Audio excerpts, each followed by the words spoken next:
Пока ты спишь, время идет. Пока ты ешь, время идет.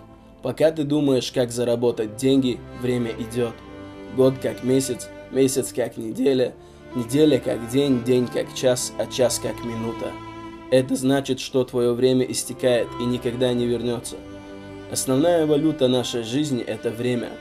Пока ты думаешь о риске, кто-то рискует и добивается успеха.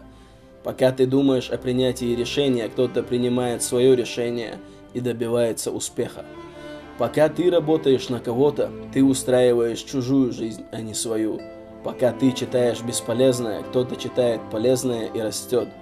Пока ты занимаешься бесполезными делами, кто-то занимается полезными.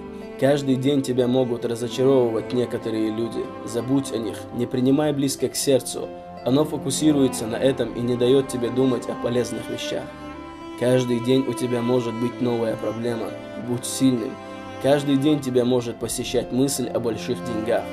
Не запрещай себе этого. Не запрещай себе об этом думать.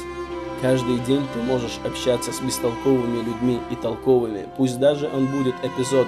Общайся со всеми, и ты будешь знать толк в людях.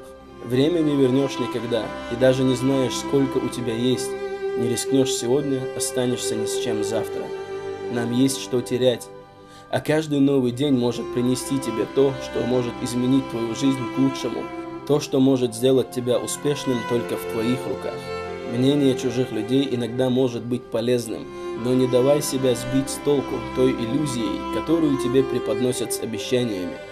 Человек определяется делом, поэтому будь человеком дела, друг мой.